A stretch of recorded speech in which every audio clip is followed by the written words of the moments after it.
Pues si esto se sabe por lo menos desde los años 90 que no hay que tomar antiinflamatorio, que vale, pues te va a doler menos, se te va a inflamar menos, pero se te va a curar peor. Porque los mismos mecanismos que te producen la inflamación son los que luego te permiten hacer la curación, ¿no?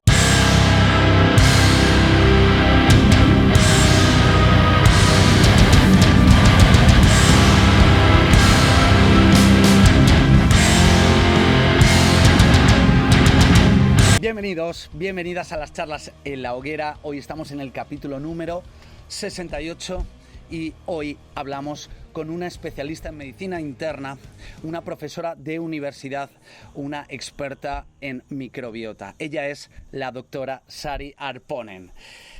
Además de doctora, es escritora de 3 libros, entre ellos 2, los cuales ya me he leído y me han parecido espectaculares a nivel de contenido y a nivel de redacción. Uno es El sistema inmunitario por fin sale del armario, aquí lo tengo. El otro es La microbiota idiota. Vaya 2 pedazos de libros, te los recomiendo encarecidamente, sobre todo si te interesa la salud. En esta charla le pregunto, pues, ¿qué diferencias hay entre una cosa y otra, entre microbiota y sistema inmune? ¿Cómo se relacionan y cómo nos podemos beneficiar de saber más sobre esto? Pero es que también en esta charla abordamos el tema de las emociones, el tema de las depresiones en relación a estos 2 mundos del sistema inmune y la microbiota, un tema apasionante. Además, vamos a embarcarnos en un tema también controvertido, que es el de el doctor, el de la figura sanitaria. Lo hemos tenido toda la vida glorificado y cada vez, digamos, que se le critica más. Cada vez se sabe más sobre ciencia, sobre salud, y cada vez nos chirrían más determinados conceptos y determinados abordajes a la hora de prescribir o rehabilitar determinadas lesiones o enfermedades.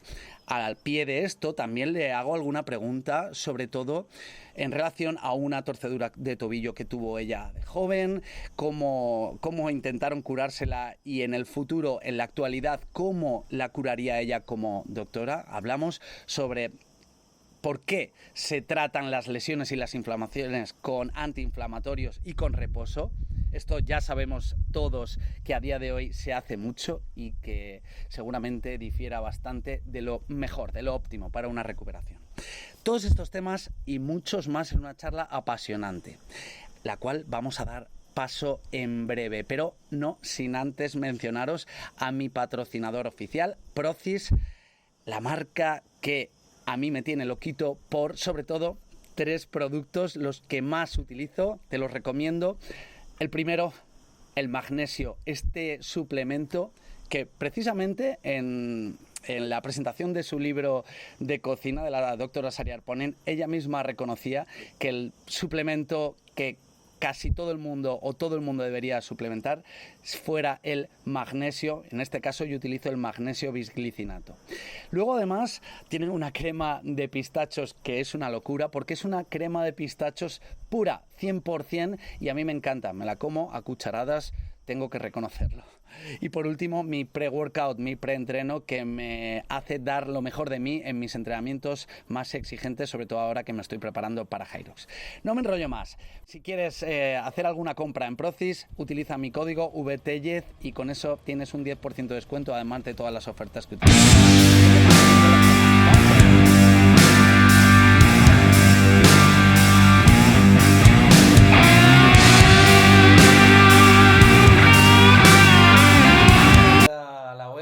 Muchas gracias, encantada de estar aquí, sobre todo después del rato que hemos pasado antes.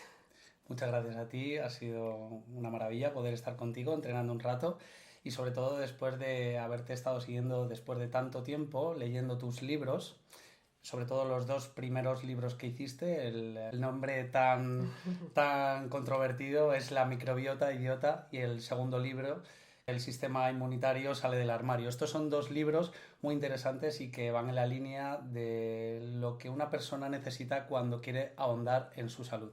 Yo quería preguntarte, no directamente qué es la microbiota, porque para las personas que quieran saber más o interesarse más en esta línea podrán buscar más información en tu podcast, sino más bien ¿qué relación existe entre el primer libro y el segundo libro? En el primero nos hablas de la microbiota y en el segundo nos hablas del sistema inmunitario. Y esta palabra última también es algo que resuena en el oído de muchas personas, sobre todo después de haber pasado esta pandemia. ¿Qué relación existe entre la microbiota y el sistema inmunitario y qué impacto tiene esto en nuestra salud? Wow, la pregunta del millón, ¿no? Verdaderamente, la microbiota y el sistema inmunitario, aunque pensemos que el primer libro, la microbiota es esa parte que tenemos de microorganismos, ¿no? Y el sistema inmunitario son nuestras propias células al final, tienen una relación súper estrecha porque la microbiota es fundamental para la programación del sistema inmunitario. Y también forma esa primera línea de defensas que tenemos. Todo el mundo cuando piensa en el sistema inmunitario piensa las defensas frente a los bichos malos, ¿no? Eso es lo que la mayoría de la gente piensa. Y una de las cosas para esa defensa es precisamente tener una buena microbiota, que nuestros propios microorganismos también hagan esa primera línea de defensa, tanto en la boca como en el intestino, en la piel, frente a los microorganismos malos, frente a los bichos malos, ¿no? Entonces eso ya es una tarea de ayuda, ¿no? Una tarea de externalizar un poquito, oye, pues si la microbiota se hace cargo de los bichos malos, el sistema inmunitario ya trabaja menos, ¿no? Pero además de eso, tener una microbiota en equilibrio hace que nuestro sistema inmunitario esté de buen rollo, diga, bueno, pues si la microbiota está bien, todo está bien. Eso es que los estímulos que recibimos del exterior pues eran buenos. Uno come una dieta adecuada, está haciendo ejercicio, no hay entrada de tóxicos. Pero cuando la microbiota está desequilibrada es cuando surgen los problemas y ya el sistema inmunitario se inflama, pueden empezar a aparecer problemas de salud. Porque claro, que la microbiota esté desequilibrada no es directamente lo que te va a generar el síntoma. El síntoma se te va a generar por todo lo que se desequilibra en tu cuerpo. Y una de las cosas que se desequilibran es el sistema inmunitario. Y dices, bueno, pues las defensas tampoco pasa nada. Si me da una infección me tomo un antibiótico. No, porque el sistema inmunitario hace muchas otras cosas también. Por ejemplo, te cura las lesiones, tienes que tenerlo equilibrado para no tener alergias o no tener enfermedades autoinmunes, que tu cerebro se limpie bien por las noches. Y verdaderamente la microbiota es una de las cosas que le dicen a nuestro cuerpo el cómo está todo lo que pasa afuera. Bueno, por supuesto también el cerebro, ¿no? Pero la microbiota participa de hacer que el sistema inmunitario esté de buen rollo y que esté tranquilo también, ¿no? Digamos que es el sistema de comunicación entre nuestro estado bioquímico real y nuestra conciencia. Pues en gran parte sí, también al final el sistema inmunitario, cuando capta que esas bacterias son las buenas y que están haciendo todo bien, pues eso, está en un estado vigilante pero sin tener que intervenir.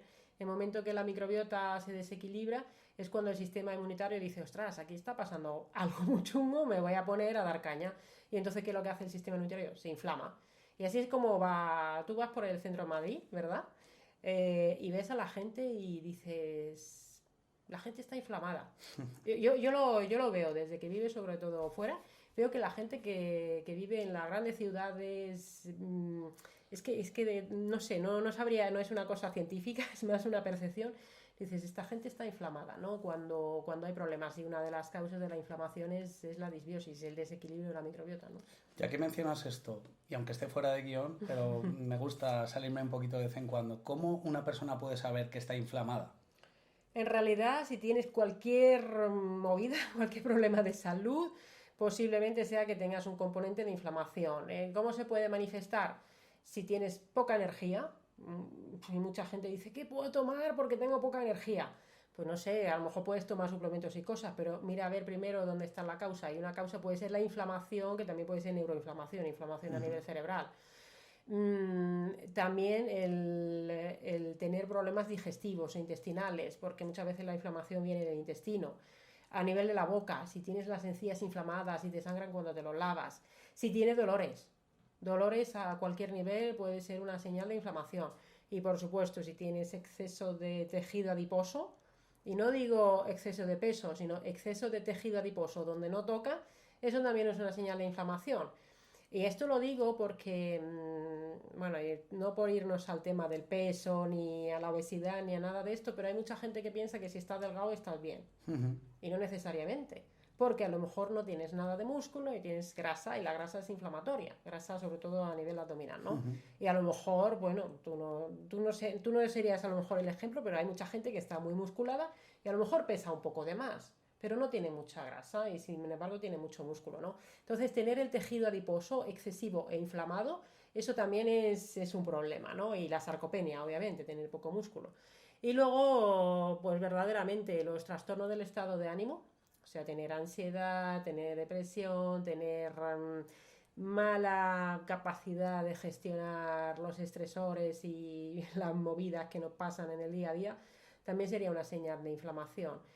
Y por supuesto, alergias, enfermedades autoinmunes, estar siempre malo, coger una gripe y no soltarlo en 4 semanas, pues todo eso son señales de inflamación, ¿no? Sí, lo que yo veo es que las personas que no detectan esa inflamación o ese malestar es porque, como hablábamos antes fuera de cámara, muchas veces normalizamos ese dolor, normalizamos esa inflamación. Oye, esto es normal, yo me siento así, y cuando eso se produce en el día a día durante muchos días, pues mi cerebro entiende que eso es un proceso normal, y muchas veces luchar contra cómo me encuentro ahora para poder sentirme un poquito mejor puede ser la clave de darme cuenta, de descubrir. No nos pasa muchas veces que cambiamos nuestra dieta a una alimentación más saludable y luego cuando regresamos a una alimentación como la que llevábamos, de repente nos sentimos fatal, nos sienta como tremendamente fatal, pero la verdad es que ya nos estaba sentando mal, estábamos bastante fastidiados. Claro, porque hay una tendencia a normalizar lo frecuente. Parece que si esto lo he dicho muchas veces, eh, que algo sea frecuente no significa que sea normal. No, no es normal estar estreñido, tener siempre diarrea o que te sienta la comida mal. No es normal levantarte y cuando te levantas, tendrías que levantarte con ganas de comerte el mundo. Y mucha gente, ¿cómo se levanta? Diciendo, ostras, otro día más, no puedo con la vida, ¿no? Reventados. Reventados. El tener dolores continuamente, el estar lesionándose continuamente, pues todo eso no es normal, es muy frecuente, pero no es normal, ¿no? Y no son enfermedades, son trastornos, son disfunciones, son cosas muy frecuentes. Y entonces, ¿qué se suele hacer? ¿Me duele esto? Pues venga, voy a taparlo, me tomo un analgésico. O no tengo energía, pues tomo café o busco un suplemento intentando buscar ese boost, esa energía que no tengo de manera natural, ¿no? Y al final vamos tapando los síntomas, pero no vamos a la causa raíz, ¿no? Entonces, claro, mucha gente anda así y no es normal, es muy frecuente, pero no es normal. Y una de las cosas una de las cosas es la alimentación. Por supuesto, hay otras muchas causas aparte de la alimentación. Lo de la alimentación es como muy obvio, ¿no? Pero hay mucha gente incluso que se obsesiona tanto con la alimentación que se le olvida todo lo demás. Incluso la propia obsesión por la alimentación les llega a inflamar, ¿no? Y además, fíjate que se habla que el sistema inmunitario se encuentra hasta en un 80% en nuestro tubo digestivo. Entiendo que lo mismo sucede con nuestra microbiota. Yo, después de leer tu libro, pues te das cuenta de la importancia que tiene nuestro tubo digestivo y nuestra alimentación en nuestro bienestar, en nuestra salud. Pero también hablas que hay microbiota en el resto del cuerpo, en el resto de órganos.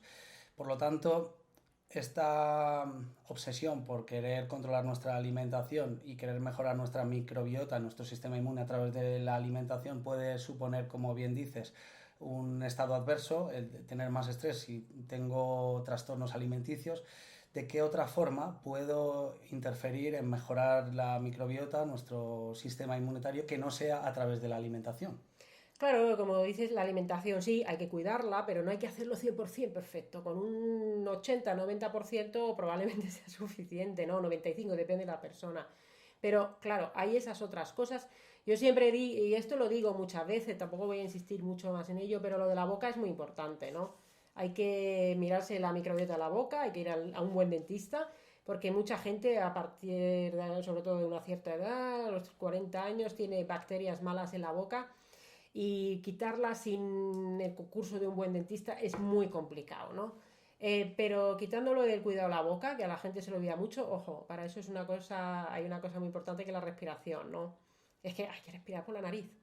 Y hay mucha gente que respira por la boca. Y incluso, bueno, ya no me meto en el tema del ejercicio, pero incluso haciendo ejercicio, un poco hay que estar continuamente respirando por la boca. De hecho, yo una vez hice una San Silvestre vallecana respirando todo un rato por la nariz, nunca lo había probado Y dije, voy a ver qué pasa. Y la verdad es que me fue mucho mejor. Entonces, verdaderamente, incluso en el ejercicio, muchas veces podríamos intentar tener la boca cerrada. Entonces, hay que respirar por la nariz. Pero aparte de eso, claro, el ejercicio, bueno, el ejercicio físico, el movimiento, el ejercicio físico y evitar el sedentarismo en general y tener una buena masa muscular es súper importante para la microbiota. Y esta parte hay mucha gente que no lo hace o no lo cuida lo bastante. Y llamaría aquí la atención sobre todo, y lo digo también muchas veces, a las mujeres. Porque yo creo que los tíos tenéis como más integrado, incluso a nivel de lo que espera la sociedad, que desde el punto de vista estético tengas, ¿no? Porque el tío como que, pues, oye, quiere tener su masa muscular, pero muchas veces las chicas no quieren tanto tener masa muscular como estar delgadas y tener la grasa donde toque, ¿no? Y verdaderamente nosotras también necesitamos tener masa muscular. Y sobre todo a partir de una cierta edad te lo tienes que curar mucho, no tenemos testosterona, pues si quieres mantener una buena masa muscular tienes que hacer ejercicio de fuerza. Y no es lo que hablábamos antes, coger una pesita, me da igual el color que tenga, puede ser el color que tenga, pero si es 1 kilo o 2 kilos y nunca progresas de ahí, no vas a tener una buena masa muscular, ¿no? Y esta parte, nuestra sociedad del movimiento es especialmente interesante.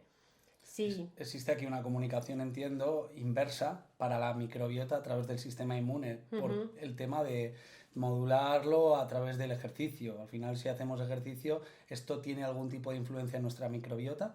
Sí, sí, lo tiene y lo tiene por múltiples vías. Muchas veces decir cuál es el mecanismo concreto por el que el ejercicio favorece la microbiota, desde luego, bueno, cuando activas el músculo fabricas miles de sustancias, también va a interactuar de forma favorable con el cerebro y también a través de esa vía con la microbiota. Luego los científicos, y la gente se obsesiona también mucho con y si hago no sé qué ejercicio, ¿cómo me va a mejorar la microbiota? Yeah. ¿Qué bacteria me va a aumentar o me va a subir o me va a bajar? Yo qué sé, ¿qué más da? Muévete de una forma variada, sé un ser humano sano, funcional. Al final se trata de volver a ser humano, ¿no? Y poder hacer cosas normales como que te puedas tirar por el suelo y luego levantarte sin que te tengan que sacar con una grúa, o que puedas estar en cuclillas, o que, bueno, pues que puedas moverte sin que te duelan las cosas y, no sé, seguirle, por ejemplo, los juegos a tu niño pequeño, a un hijo, ¿no? Cuando el niño te dice, oye, vamos a jugar a no sé qué, y tú, uy, no, no puedo, que me duele no sé qué. Entonces, que seas un ser humano funcional, ¿no? ¿Y qué más da? ¿Qué bacteria? Y yo, oye, que a mí me encanta la microbiota, pero ¿qué más da? Si no sabemos tanto sobre la microbiota, nos dan igual las bacterias que son. Entonces, lo que hay que hacer es moverse. Y las otras cosas que se descuidan mucho en nuestra sociedad es los ritmos circadianos en general, el tema del sueño, que se duerme pues muchas veces poco y mal, y lo que es la exposición a la luz también, ¿no? Que no pasamos suficiente tiempo en exteriores por el día y luego estamos muy expuestos a las luces azules por la noche. Y la otra cosa es que necesitamos pasar más tiempo en la naturaleza y con otros seres vivos, y esto incluye otros humanos, incluye también animales, y incluye intentar pasar más tiempo en la naturaleza en general, ¿no? Porque las ciudades nos inflaman bastante, y cada vez tendemos a ser como sociedad más urbanitas, y esto tiene consecuencias nefastas también para la microbiota, ¿no? Y luego el tema del estrés crónico, los estresores crónicos en general de aquí también tiene un impacto bastante negativo, ¿no? Sí, el tema de estar en la urbe continuamente, aislados o expuestos a, por ejemplo, a las ondas electromagnéticas y no descargarlas. Tú hablas mucho sobre los baños de bosque. Es cierto que, exceptuando a las personas que vivan en pueblos, la gran mayoría de la ciudadanía vive en centros urbanos, y casi nadie se va a la montaña, se va a los parques. Tenemos aquí en el centro de Madrid el Parque del Retiro, esa posibilidad, pero creo que es algo que nos daría una mejora importante, una mejora sustancial en nuestra salud, ¿no crees? Pues es que vivimos totalmente desconectados de la Tierra, y hablo de la Tierra como planeta, pero también de la Tierra como tierra. O sea, tú piensa ahora un sitio donde tengas tierra, pero tierra de verdad, tierra de esa aireada por la lombrices, por los gusanos, que tenga las raíces de los árboles, que tenga setas, porque la micorriza, que son las raíces de las setas y de los hongos, son una parte súper importante del ecosistema subterráneo del bosque, que tenga ese aire puro, la fitoncida de las plantas. Entonces, eso lo puedes encontrar en un parque, pero es verdad que los parques, o sea, yo estoy pensando ahora en los bosques de Finlandia, porque es lo que me viene siempre, porque son unas extensiones amplísimas, pero aquí también hay bosque. O sea, lo que es un parque, un jardín diseñado por el humano, no es, o sea, es mejor que nada y tiene beneficios para la salud, pero el irte a una naturaleza más salvaje, el estar descalzo o tumbarte en la tierra, pues ¿por qué no abrazar los árboles, bañarte en bolas, pues en un lago, en un río, lo que sea? Todo eso verdaderamente tiene beneficios para la salud.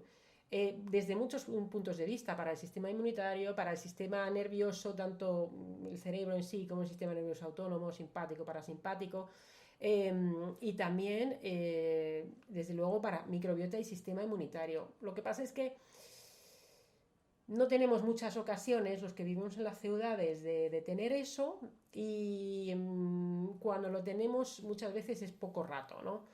Pero un día esto lo comentamos África y yo en nuestro podcast, en Slow, comentamos, oye, si tú cogieras gente que tiene, me da igual, dolor, esta cosa ansiosa depresiva que es tan común ahora, el estrés crónico, incluso una enfermedad establecida, y te lo llevas a medio en monte, a una cabaña, a hacer vida con las luces de la naturaleza, a comer comida de verdad, sin dispositivos tecnológicos de ningún tipo, si acaso leer libros, hacer yoga, meditaciones y rollos en comunidad, ¿cuánta gente no mejoraría de la inmensa mayoría de las cosas que le pueden pasar?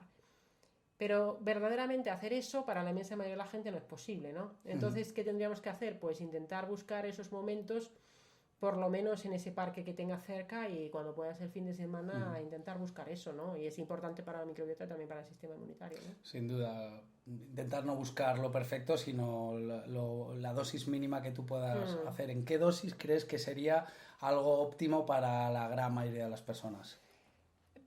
Siempre, claro, siempre un poquito es mejor que nada.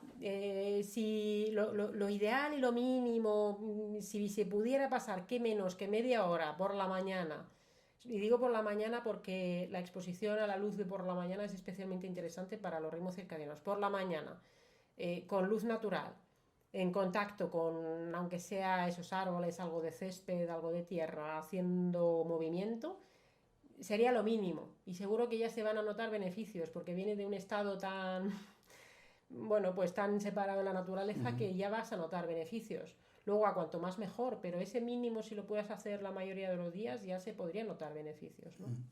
Bueno, hemos hablado de las partes más tangibles, más físicas, exponernos al medio ambiente, hacer ejercicio, entrenamiento de fuerza y alimentarnos bien para tener un equilibrio entre sistema inmune y microbiota.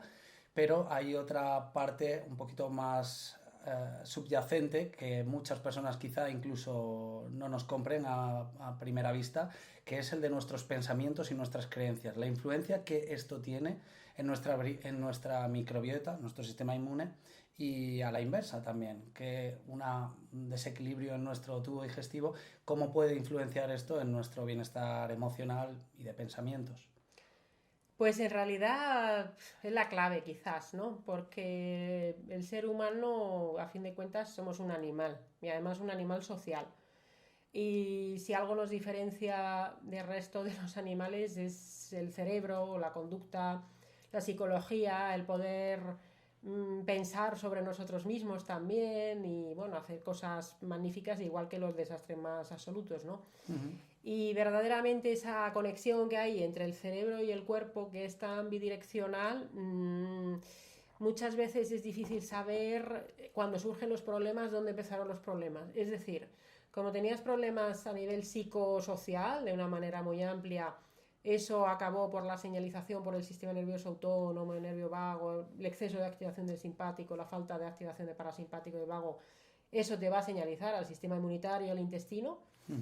¿Es eso lo que te genera luego el problema a nivel intestinal? ¿O como tienes un mal estilo de vida y comes mal y no haces ejercicio y tomas fármacos, y eso que te va a señalizar al cerebro es lo que te da el problema? Bueno, en la mayoría de las cosas tampoco nos importa mucho, o está tan atrás en el tiempo que nos da un poco igual incluso dónde empezó. Lo que sabemos es que hay que actuar tanto sobre la corporalidad como sobre los aspectos psicosociales, psicoemocionales de una persona para mejorar, ¿no? Yo estoy ahora terminando de leer un libro que se llama El cuerpo lleva la cuenta, de Van der Kolk.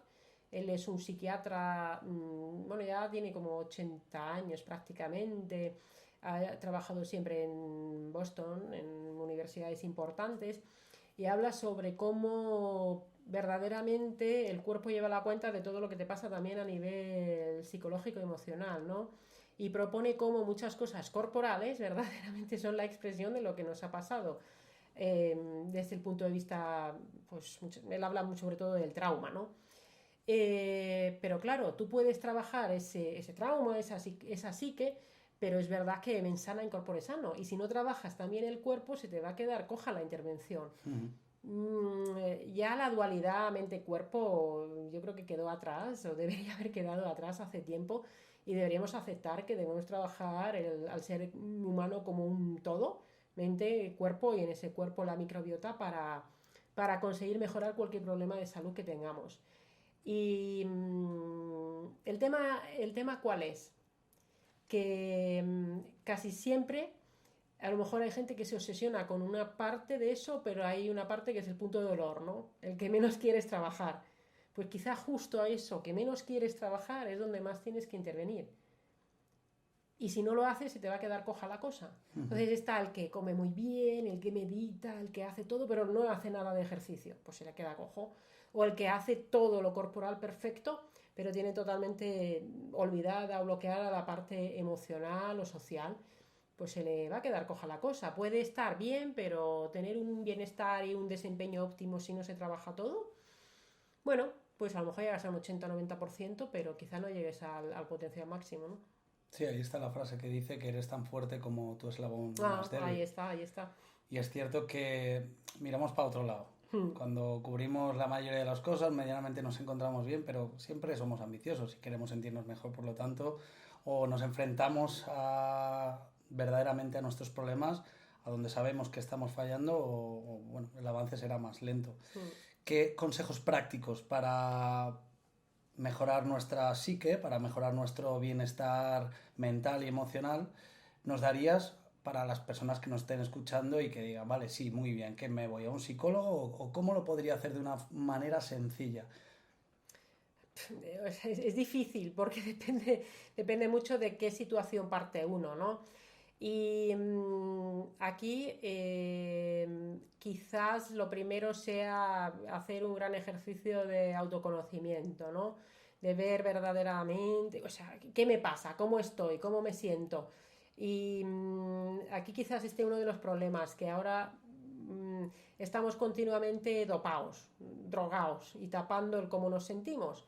Mucha gente... no sé dónde lo leí o quién lo dijo, hay gente que no es capaz de pasar consigo mismo en silencio 5 o 10 minutos, porque le empieza a entrar ansiedad, angustia, empiezan incluso a llorar, de cerrar los ojos y estar 5 minutos respirando en silencio con uno mismo. Bueno, tío, qué problema si no puedes hacer eso. Gente que incluso para ir al baño, pues era en el móvil. Y estamos en general, mucha gente tiene adicciones tecnológicas, a las redes sociales, a los móviles y tal.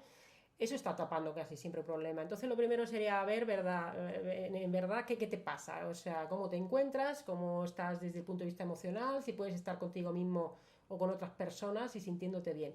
Si ves que tienes un problema, pues a lo mejor ir con un psicólogo y hacer un check-in, un screening de ¿cómo estoy? ¿Me pasa algo? ¿Necesito de verdad hacer algo para estar mejor? Pues puede ser un buen paso, pero tampoco generando problemas donde no los haya, porque a veces en según qué corrientes puedes acabar buscando problemas donde no los hay, ¿no? Habría que elegir muy bien al profesional. Pienso que muchas veces leyendo libros o escuchando un podcast incluso sobre estos temas uno ya puede descubrir mucho lo que le pasa. Yo animaría aquí a lo mejor a leer a Marian Rojas, tanto su Cómo hacer que te pasen cosas buenas, que va mucho al tema del estrés crónico, el cortisol, o luego el encuentra tu persona vitamina. Quizás empezando por esos dos libros ya se podría conseguir mucho y empezar un poco esa vía, ¿no?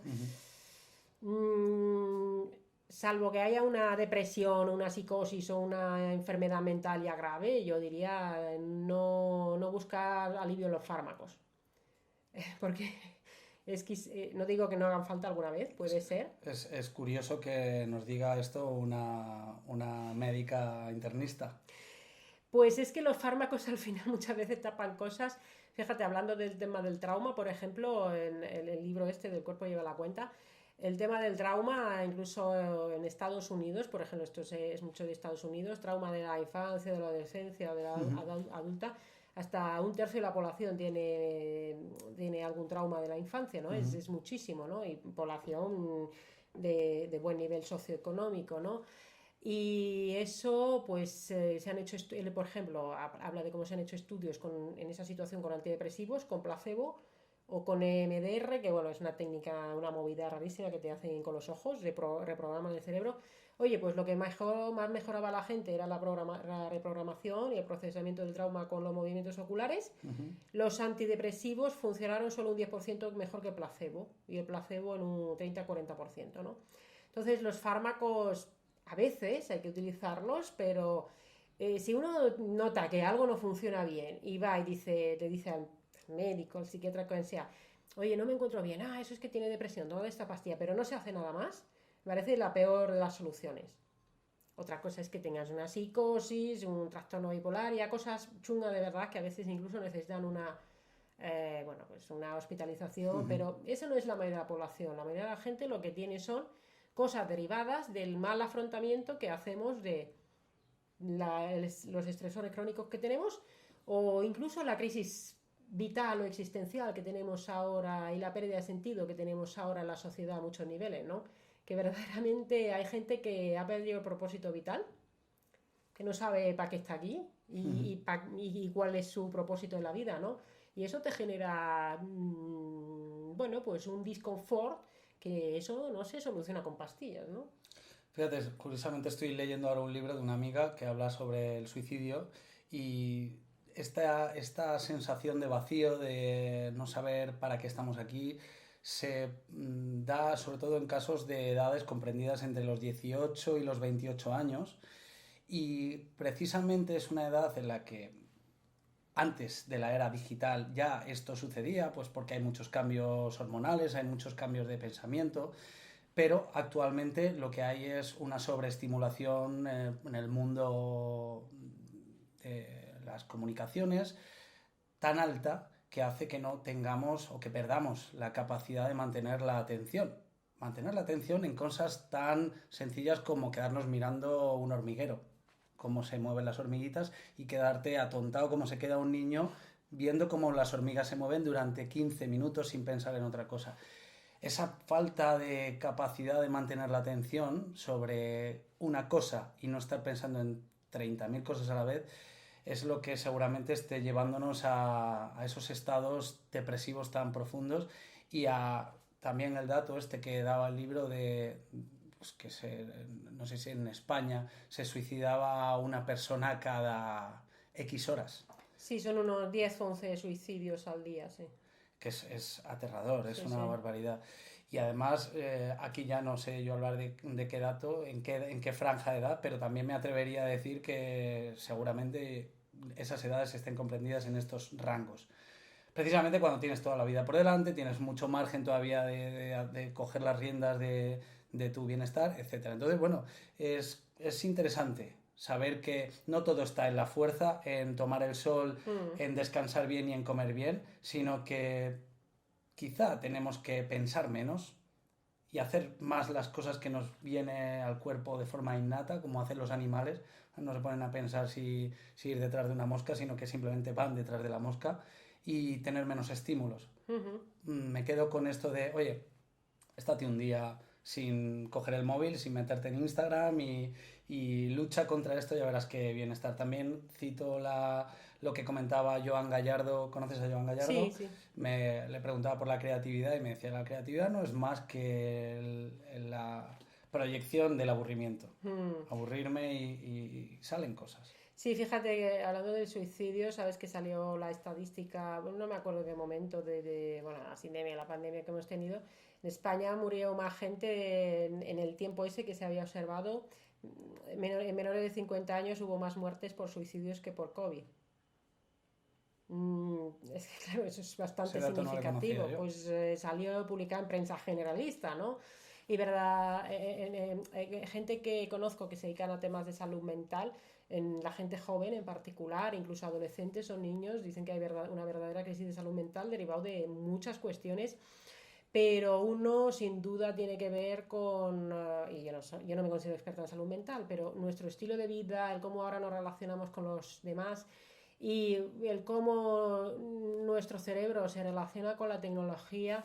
Oye, precisamente la atención, en el libro El valor de la atención, el autor se va 3 meses por ahí a estar en un pueblo y se lleva un móvil que no tiene conexión a internet y un ordenador sin conexión a internet y está 3 meses. Oye, pues recupera la atención, está mucho más feliz, todo guay, luego vuelve a lo anterior y se encuentra con que vivir en la sociedad actual sin que tu cerebro esté continuamente buscando esa dopamina digital se hace muy difícil porque está todo diseñado, ¿no? Para que recurras a eso.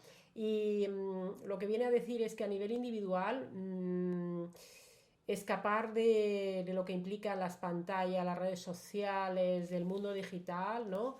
A nivel individual se hace muy difícil en la sociedad que vivimos ahora, pero habría que tomar acción urgente porque estamos intoxicados de cortisol, como dice María Rojas, pero también estamos intoxicados de esa dopamina y esa cosa inmediata, ¿no? Y luego, si cogemos a una persona y está, qué sé yo, 1 hora o 2 horas navegando por internet, viendo redes sociales y tal, o tú te lo llevas a tu centro y está 1 hora entrenando 2 horas, ¿cómo se sentirá después de una situación y otra? Es que no hay duda, ¿no? Y esta parte es fundamental. Y para mí como médico, yo soy internista, como has dicho, y soy médico de la corporalidad. Pero eso tiene, yo cuando veo a un paciente y le hago la historia clínica, yo veo si su problema es más de la corporalidad, de su microbiota, que si tiene un déficit de vitamina D, pues le cambia la alimentación y hace 4 cosas y tiene un apaño mucho más fácil. Pero esto es muchísimo más difícil y muchas veces es la causa última de que haya problemas, ¿no? Hablemos entonces de la medicina. Tú eres, Sí. como decimos, eres médica internista y bueno, has estudiado un montón de cosas. Tendría que estudiarme cuántas cosas he estudiado para mencionarlas, pero me gustaría que nos contaras la experiencia que nos explicas en tu libro del sistema inmunitario sale del armario. Nos narras aquí una torcedura de tobillo que tienes cuando eres pequeña, tienes un esguince, lo primero que hacen es pues, el protocolo que actualmente se suele hacer, o al menos así creo, cuando vas al médico. Te vendan, te mandan antiinflamatorios y también reposo. Luego más adelante, hace bien poquito, 1 o 2 años, vuelves a tener un esguince en el otro pie y sin embargo la forma de abordarlo es completamente diferente. Esta segunda vez no es una recuperación pautada por los médicos, sino que la comandas tú, esta recuperación, junto a una serie de fisioterapeutas.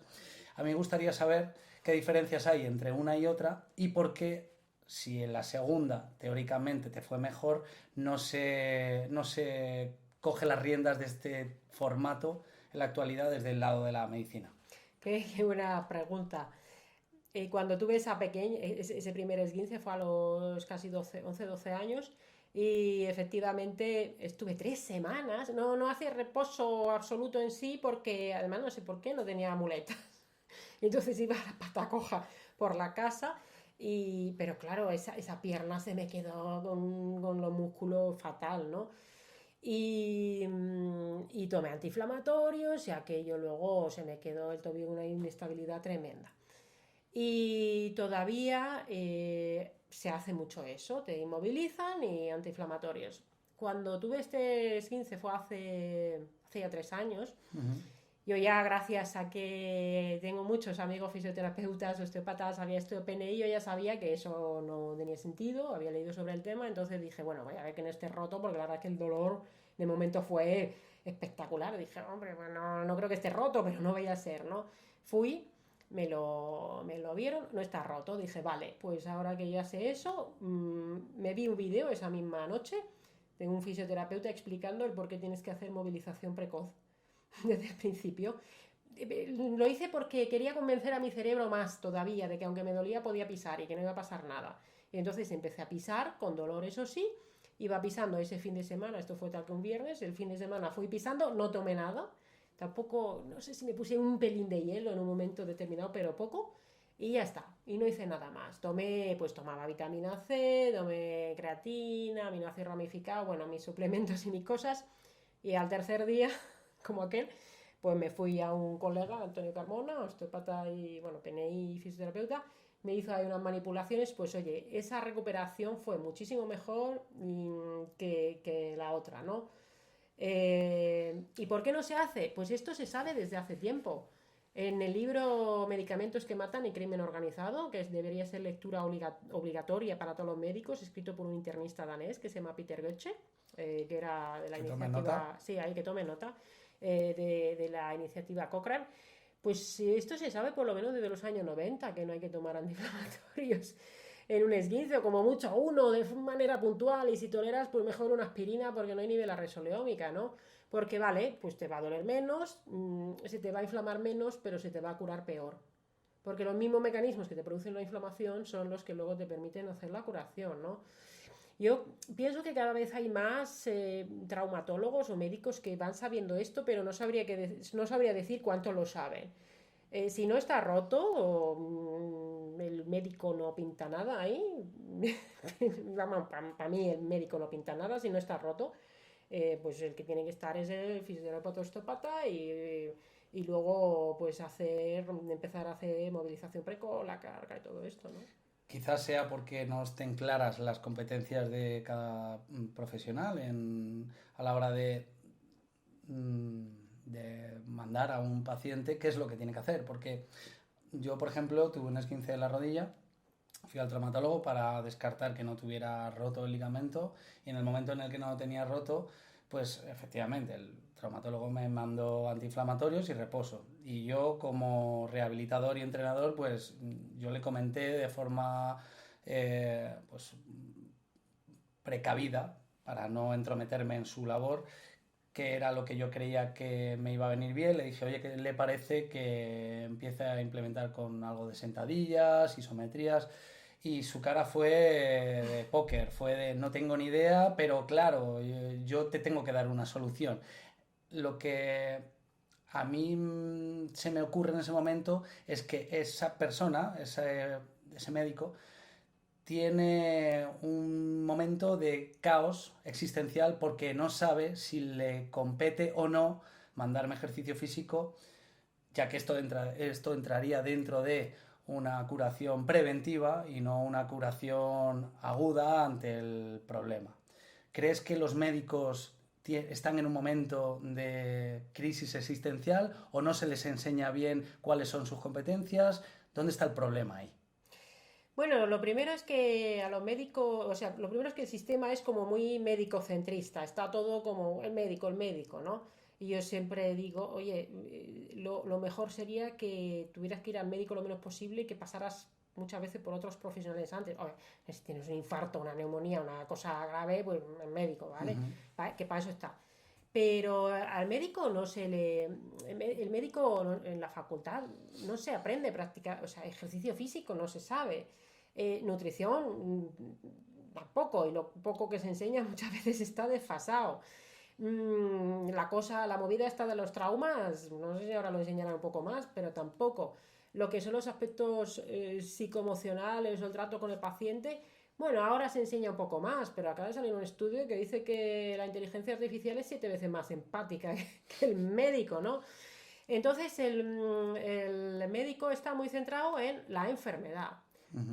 Pero una cosa es, entre comillas, luchar contra la enfermedad, que siempre es como lucha, batalla, la guerra contra la enfermedad, que está fantástico. Si no es una enfermedad, por supuesto que hay que ir a eso, pero eso es una cosa, y mantener la salud o recuperar la salud es otra cosa distinta. Y eso, yo no diría que los médicos ninguno seamos expertos en eso porque no se nos ha enseñado tampoco. Claro. Y otra cosa es que interese. Y luego la mayoría de los fármacos tampoco van a eso, van a los fármacos o la cirugía. Bueno, la cirugía es otra cosa, porque claro, si tienes una apendicitis, pues oye, fenomenal, la apendicectomía te lo quita.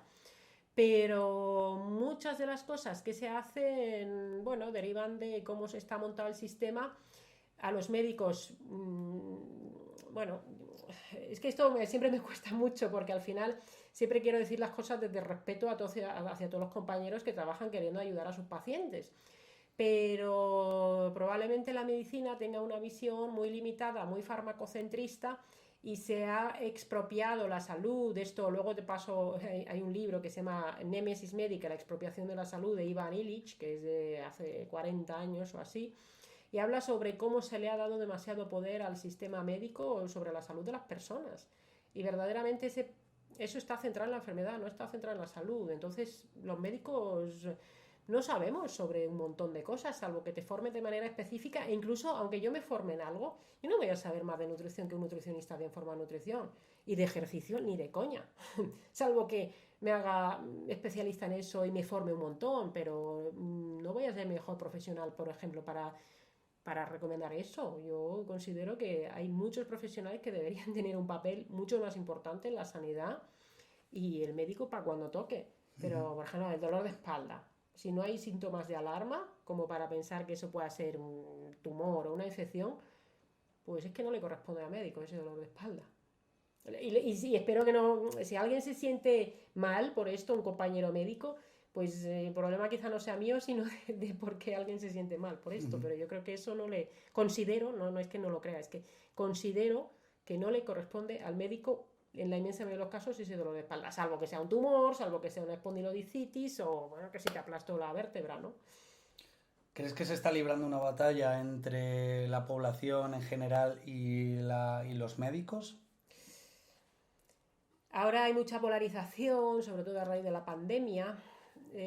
Quizás no se ha gestionado bien una cierta parte de la información durante la pandemia. Esa expropiación de la salud ha ido a unos límites muy absurdos. Se nos ha dicho que lo que teníamos, se nos dijo, no lo dijeron los médicos, bueno, algunos sí, que tenían mucha visibilidad en los medios de comunicación. Decían cosas como ponte la mascarilla para salir al campo, porque si no matas a la abuela, sacaban esos anuncios nefastos del adolescente que si salía de fiesta que mataba a no sé quién, o bueno, pues esto que sacaban de si cogías el COVID había que comer 10 veces al día y natillas y galletas y no sé qué. Pero luego personas que teníamos un mensaje en plan de hombre, si está malo quédate en casa, eso sí, pero haz ejercicio, toma vitamina D, cuida tu microbiota. Este tipo de mensajes nos llevan a decir incluso que éramos negacionistas, cuando oye, pasa el COVID, no tiene nada que ver, ¿no? Entonces parece que hay como un enfrentamiento entre esa medicina farmacocentrista y la medicina del estilo de vida. Y son cosas completamente compatibles. La medicina farmacocentrista soluciona un montón de problemas y salva un montón de vidas en situaciones muy graves, pero no debería ser la base de la medicina, y desde luego en prevención no, y incluso en el tratamiento de cualquier patología el estilo de vida también la deberíamos incorporar, ¿no? Y luego es verdad que en las redes sociales hay un tipo de perfiles que a veces dicen cosas sobre médicos en plan, no, los médicos son unos vendedores a las farmacéuticas. Eso no es verdad. O sea, y lo digo desde la sinceridad de que a ningún médico va a una farmacéutica y le dice, toma esta pasta y pon X fármacos. Eso no funciona así, ¿no? Pero el sistema sí que es de una manera determinada y ha llevado a esa medicina farmacocentrista. Es una cuestión sistémica, es lo que se les enseña a los médicos. Y bueno, pues se podría hablar mucho desde ese nivel sistémico de cómo se podría hacer ese cambio de mentalidad, ¿no? Pero pienso que no es tanto un problema individual como de sistema, y también de lo que pide la población, porque la mayoría de la gente, es verdad, igual que dice mi amigo Mago More, hay médicos de mente abierta y médicos de mente cerrada. Pues de la misma manera hay pacientes que externalizan y responsabilizan su salud o su enfermedad al médico, y hay otros que dicen, oye, me pasa esto, ¿qué puedo hacer yo para estar mejor? Y hay otros que van al médico y dicen, me pasa esto, arréglamelo. Entonces es una cuestión de mentalidad que deberíamos cambiar todos, ¿no? Has mencionado la medicina del estilo de vida. Cuéntanos qué es esto. Verdaderamente la medicina del estilo de vida hace referencia a todo lo que con nuestros hábitos, nuestro estilo de vida podemos hacer para tener mejor salud, cuidarnos y también tratar enfermedades. Pero esto que se inició mucho en Estados Unidos, es verdad que la medicina del estilo de vida más académica dice muchas cosas con las que a mí me cuesta estar de acuerdo, incluso porque a veces todavía hablan mucho de que, oye, pues hay que hacerse medio todo el mundo vegetariano, o comer poca grasa porque la grasa animal insaturada es mala, o camina 30 minutos al día y hace ejercicio de fuerza. Ponen como unos objetivos que a mí muchas veces se me antojan cortitos, se me antojan como escasos. El sol es muy peligroso, cúbrete. Entonces está muy bien, pero es verdad que desde la parte más académica se me hace como un poco conservador además. O sea, tiene un mensaje que está muy bien, de cuida tus hábitos, pero pienso que, y por supuesto no fumes, no bebas alcohol, cuida tu ritmo circadiano, así que tiene muchas cosas buenas, pero en algunos aspectos, sobre todo referidos a la alimentación o el ejercicio físico, pienso que a veces se queda como un poco corto. Y luego otras cuestiones como son la optimización nutricional a través de la suplementación o tratar ciertas cosas con fitoterapia o con microbioterapia, pues eso tampoco lo incorpora demasiado. Entonces está bien, pero desde el lado más académico diría que se queda un poco corto. Digamos que tu orientación sería entonces un poco más respondiendo al estilo de vida ancestral. Sí, sí. Bueno, hay quien habla de la reancestralización, hay quien habla de, fíjate que hay dos artículos que son creo que era del Journal of Physiological Anthropology, o sea, la revista de la antropología fisiológica. Hay dos artículos que hablan de que tenemos un trastorno de déficit paleo. Y el término paleo, hay mucha gente que le da como tirria, ¿no? No, es que eso es una gilipollez porque la dieta paleo es muy peligrosa y te va a dar un infarto y no sé qué, pero efectivamente, desde un punto de vista evolutivo y desde un punto de vista de la salud, si cogiéramos todo lo bueno de los estilos de vida, si no queremos hablar de paleo, pues podríamos hablar de los cazadores recolectores modernos o podemos hablar de ancestralización, si da igual el nombre que le pongas. Pero ver verdaderamente qué es lo que espera el cuerpo humano, qué es lo que espera nuestra microbiota, nuestro cerebro, cómo sería una conducta humana para estar más sanos e intentar, dentro de nuestras posibilidades y nuestra sociedad moderna, coger todo lo bueno de esa época. Claro, no queremos rompernos un hueso y curárnoslo a lo bruto, porque a lo mejor te mueres, ¿no? Ahí está bien el hospital. Sino coger todo lo bueno de allí y coger todo lo bueno de ahora, como grabar este podcast, porque es posible, pues gracias a la tecnología. Podemos coger todo lo bueno, pero sí, una reancestralización, que es un término del que hablan, no sé de quién es originalmente, porque ahora lo utilizan muchas personas e influencers, y diría de quién es en origen, si supiera de quién es en origen, se lo he leído a autores anglosajones también, pues estoy totalmente a favor de eso. Y pienso además que el término incluso de dieta paleo, bien entendido, puede ayudar a mucha gente también a mejorar en muchas patologías, ¿no? Al final hace referencia a lo que llevamos haciendo durante miles de años. Tampoco es nada que responda a ninguna moda, sino que es la moda de la evolución del ser humano. Claro. Y al final, pues bueno, cuando más diferentes hemos sido de toda nuestra historia es ahora, precisamente. Claro, es que los críticos de eso, ¿sabes lo que dicen? No, también se morían a los 30 años y también Claro, es natural morirse. Sí. claro. A ver, es verdad que la esperanza de vida en los cazadores-recolectores en aquella época era corta, pero los que pasaban la primera infancia luego llegan, los cazadores-recolectores llegan hasta los 70 años en buen estado de forma, ¿no? Entonces la crítica es eso, pero si no decimos nadie de volver a las cuevas, Claro. ni de renunciar a los antibióticos, es coger lo bueno de aquello y traerlo a nuestra época, ¿no? Sí, controlar los estresores naturales, Sí, sí. porque claro, pasar una hambruna como la que pasaba antiguamente, pues sí, se generaban adaptaciones en el organismo, en el tubo digestivo, pero los índices de estrés estaban ahí por ese tipo de impacto. Entonces no se trata más que de controlar, medir esos índices de veneno y Sí. aprovecharnos de ello. Para acabar, Sari, me gustaría saber tu opinión, porque bueno, llevas unos años divulgando sobre hábitos de vida saludables, intentando que la gente aprenda sobre lo que tú ya sabes para tener un mejor estilo de vida. Pero ahí aparece otra figura, que es la del influencer, en el mundo en el que vivimos, una palabra que a muchos les produce urticaria, pero al final yo me pongo a pensar y influencer es una persona que influencia.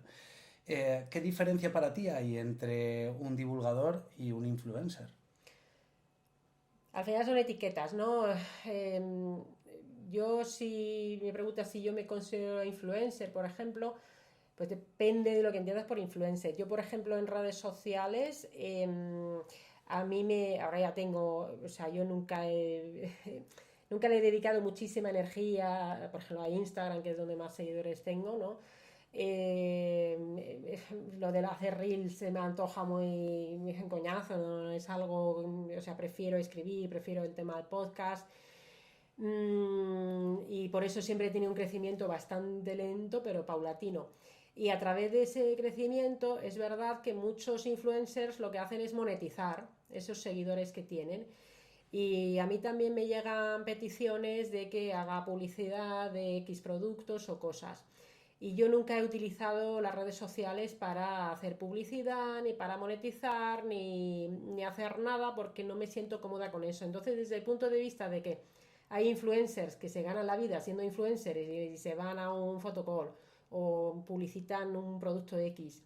Yo eso no lo he hecho nunca y tendría que cambiar mucho mi forma de pensar para empezar a hacerlo. No creo que lo empiece a hacer porque me da mucha paz de espíritu y duermo muy bien siendo coherente y no haciendo publicidad con mis redes sociales. Que no digo que esté mal hacerlo, pero yo creo que no me pertenece, ¿no? Entonces quizás la diferencia entre ser divulgador y cómo se entiende quizás hoy en día lo que es ser un influencer es que como soy medio pardilla no lo monetizo, ¿no? Pero desde el punto de vista de que sí influyo en la gente que me sigue y que, entre comillas, a lo mejor no me compran un producto, pero me compran o pueden comprarse el libro, pero bueno, me compran un mensaje, entre comillas. Claro. No es que yo venda un mensaje, pero yo tengo un mensaje que de verdad considero que puede ayudar a la gente a estar más sana y es lo que desde la máxima honestidad intento transmitir.